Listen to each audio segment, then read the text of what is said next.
Howdy, everybody, and welcome to the TexAgs High School Football Show, presented by Academy Sports and Outdoors.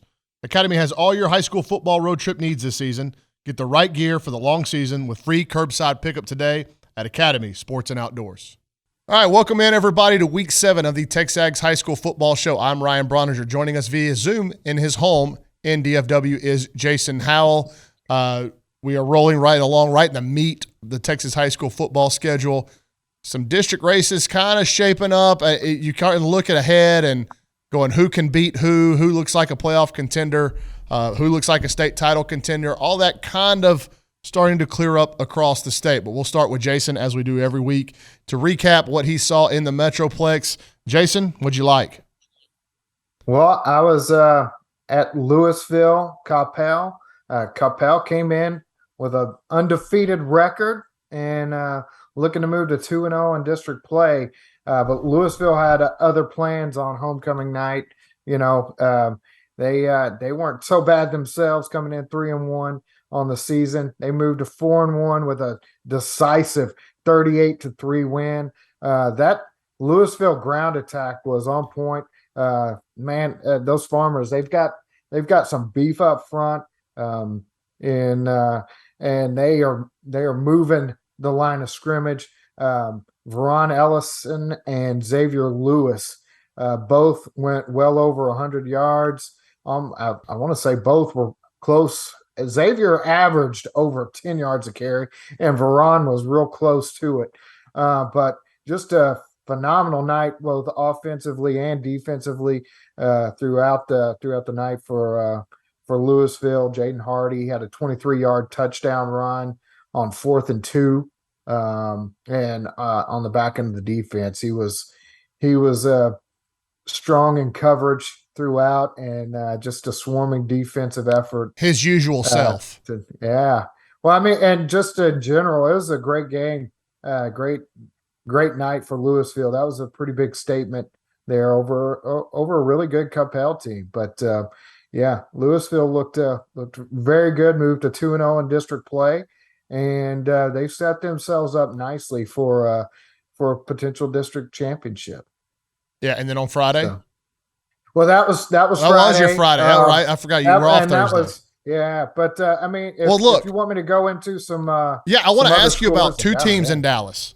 Okay, because they're relatively new to the top 25 in 6A, and I don't know much about them. Okay, Byron Nelson and North Crowley. Well, Byron Nelson, we've talked about their quarterback is just lighting it up. I'm blanking on his name right now, but he was well over 1,000 yards in like week 3, and they are putting up points. They're going to be right there with South Lake Carroll. They're going to push South Lake as hard as anybody in district. So that's going to be a district matchup to watch. They've got some really good skill players on both sides of the ball. Their secondary has a couple big time 2024 safeties, and that are both they're already attracting a lot of attention. And Byron Nelson's for real. They're definitely worth watching. Who was the other one? North Crowley.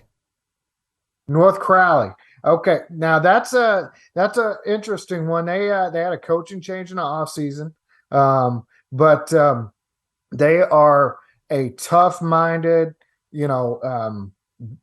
just really get after it team. They're led on defense by Texas commit Samaje Burrell, who he is the man in the middle, and just kind of carrying the payload there for that team. They picked up a really big win a couple weeks ago against Lovejoy. That's when things really started to really catch fire for them as far as being on the statewide scene. North Crowley's been on the verge for a while, but they took it to North Crowley, or they took it to Lovejoy, and then I want to say they picked up a big win against Euless Trinity in district. So they're going to be a tough team, man. But they've got some young players as well, they're rolling along. and they probably won't be pushed too hard until playoffs. Well, and one more DFW team that I want to give a shout out to because a guy that helps produce the show, Dalton Hughes, is an alumni of Grapevine. The Mustangs in the top 5 in 5A Division II with a big win over Colleyville Heritage last week, and we knew that Colleyville Heritage team was extremely good. Was it the Battle of the Rail or something like that? Yeah, a big time win. I got to give a shout out. I got a distant cousin that's actually the running back. He was defensive or offensive player of the week in DFW. Parker Polk, little 5'7", and he can get it, man. He had some really big touchdown runs to help elevate Grapevine, but big time effort there, and they're going to be tough, man. They're a matchup nightmare for a lot of teams. So last Thursday, I went to the east side of Houston to see what I thought was probably the premier game in the city with a lot of teams on byes. North Shore hosting C.E. King. I'm telling you what, when C.E. King comes out of the locker room, you're going, holy cow. I mean, they are loaded, especially in the front 7 on defense. Jeliza Landry's committed to Utah. Dylan Spencer committed to Texas Tech. Anthony Harrell's a kid that's uncommitted, 6'6" defensive end. So, you're going, man, I don't know. North Shore, can they block him? And then North Shore standout 2025 quarterback Caleb Bailey looks like he's done for the year. I have not dug in and made some calls to see what the extent of that injury was. But non-contact, just falls awkwardly on a quarterback run. And before the end of the first half, he's on crutches with ice around that knee. So didn't know what North Shore was going to do at quarterback. And you're going, holy cow, this is going to be a huge hit, not only to the game tonight, but what does this do to North Shore the rest of the way? Even though he was a freshman, he's a sophomore now. Caleb Bailey was last year's state title offensive MVP. That's a huge piece to what John Kay and those guys do. But what happens? Insert David Amador, UTSA wide receiver commit, into the quarterback role. He scores 4 touchdowns, 2 on the ground, 2 through the air, and you could see him getting more and more comfortable every time they went out on offense.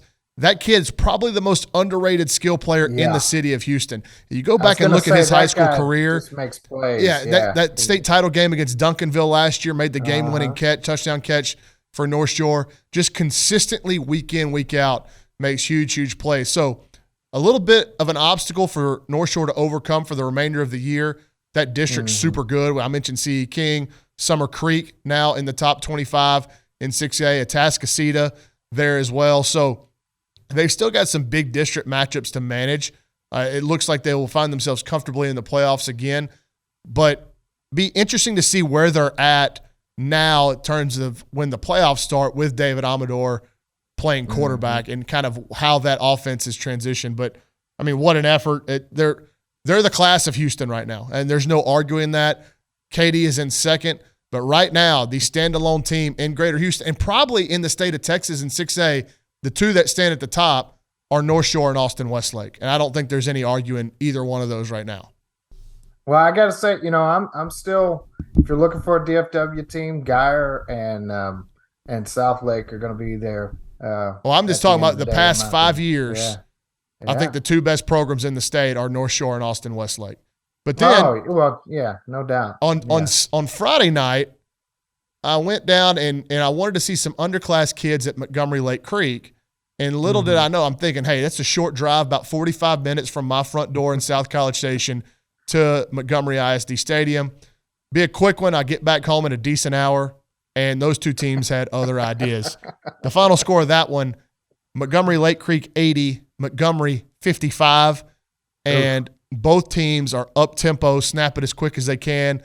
Phenomenal night for Montgomery Lake Creek quarterback Cade Tessier. Maybe I can pull up his stats on the night here real quick. He was impressive at camp this summer, too. Yeah, he's a big, good-looking kid, and it's pretty incredible to me that he doesn't have the scholarship offer list that you would think a guy that looks like that and plays like that does. All right, here's his line: 275 yards passing, 3 touchdowns, 120 yards rushing, 2 touchdowns, and he was only outdone by 2025 running back Ty Byers, who I don't have his numbers right here handy, but it seemed like every time you turned around the second half, he was in the end zone. And you want to talk about a physical sophomore running back, 5'10", 205 pounds, and runs behind his pads with some serious anger, like looks to run over people instead of run around them. So what a fun night. I got introduced to 2025 Montgomery athlete Reggie Williams. I mean, fastest guy on the field, like a rocket, Really? playing quarterback. A lot of design runs, but Montgomery knew they were up against it. They had to get creative on offense. They did some cool trick plays stuff to keep them in it, but Lake Creek pulled away in just an absolute wild affair. I thought, like I said, thought I was going to be home maybe 10:30. I didn't walk into my front door till right at midnight because that was just a crazy, crazy shootout there in Montgomery. So week 6 is done. Are there any other scores, Jason, that stood out to you across the state or particularly there in Dallas? I was going to say in Dallas, Red Oak 38-35 over Shoemaker. I know that was a game we highlighted going into the weekend as one to watch. Highland Park was kind of pushed a bit by Dallas Jesuit, 35-28. Yeah, they dropped in the rankings a little bit because of it. Man, Arlington Martin, 72-point blowout over Arlington Lamar. My goodness, man. They post 72 points on the night, and they're just rolling through that Arlington ISD district there. So they're looking stout as ever. And I got to give a shout out to Davon Keys, 2024 Alito linebacker, had 1 rushing touchdowns, but he had double-digit tackles. He had an interception. He returned 77 yards for a touchdown and blocked a field goal. Wow. So he was busy on the night, and I think I posted those highlights in the stats, scores, and highlights thread. So they're worth going to check that out alone. Just a very impressive effort there. It's a very thin week in Houston. I didn't have anything that really caught my eye, except I do want to give a shout out to one team in Central Texas who I think may be getting overlooked. That's Austin Vandergrift. 34-6 win over a talented Manor team. They're 4-1 in the year. They're in the 6A top 20. We know their offensive line's got a pair of really top-end prospects. Be very interested to see kind of what the Vipers do come postseason. You scroll through the 6A top 25, Jason, and there's a bigger Central Texas presence than you want to believe, like San Antonio Brennan, Cibolo Steel, Westlake, Lake Travis, Vandergrift. There was one more that I'm missing in here.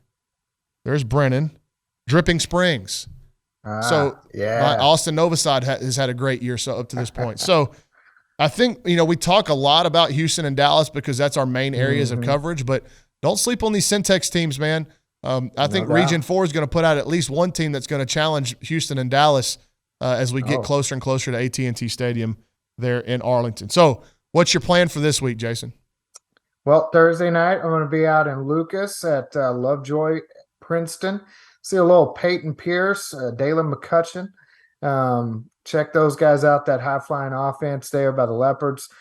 Should be a fun night. And then on Friday night, I'll be at Duncanville for their matchup with Waxahachie. See another linebacker receiver duo, Colin Simmons and DeCorian Moore.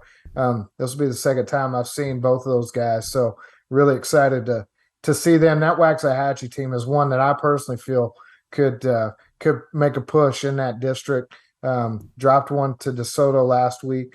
But I look for a pretty good contest. Well, that'll be DK Moore against Calvin Simpson Hunt, maybe? Yeah, maybe. Yeah, that'll be a good matchup. On Thursday, I will be at Katy against Katy Pato. The story of that game will be the Katy Pato front seven against what Katy does and what Katy has done for seems like hundreds of years that nobody can stop. Run it down their throat in play action.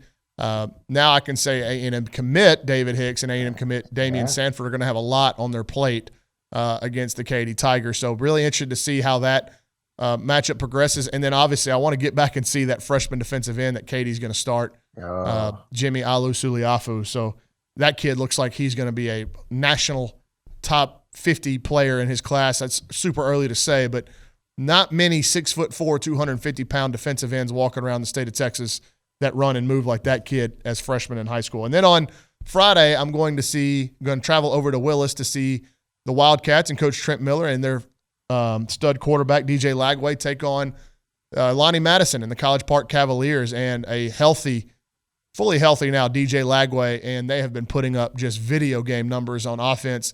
Coach Trent Miller comes over in his first year as the head coach of Willis. He was the offensive coordinator at Spring, where he had Bishop Davenport at quarterback, and they were putting up huge offensive numbers. He's only done that and then some with a talent at quarterback like DJ Lagway, DeBron Hampton, Jalen Mickens, DeLeon Robinson, Terry Lawrence. The skill player guys at Willis are really, really good, and they've got the perfect trigger man to get the ball out to them and the perfect OC to kind of accentuate the talent that they've got there at Willis. So I'm looking forward to seeing the Wildcats play and really getting my eyes on DJ Lagway now that he's back to full fitness. Now, I got a couple more games to watch, including some with some A&M commits here in Dallas. Denton Ryan's going to have their toughest contest probably since they took on New Braunfels to start the season. But district matchup with Burleson Centennial. Centennial's undefeated, 5-0, 3-0 in conference play. So they take on – that happens on Friday in Burleson. Got Keller at Southlake, 2 undefeated teams, a couple big, quarterbacks that are capable of putting up a lot of points and a lot of yards. South Oak Cliff taking on Dallas Kimball down in South Dallas should be a lot of fun as well. I'm searching through. I think Houston is pretty. It feels like a week in Houston where it's going to be pretty chalky. Yeah. But. And, like I had a big circle around Port Arthur Memorial, had Crosby coming in last week. They passed that test. I just think Houston's going to be – I actually should say that. There was an upset. Richmond Foster lost to Magnolia West in a big-time district showdown. And if you kind of get an idea of how the redistricting's been in Houston, Magnolia West and Richmond Foster are not close to each other.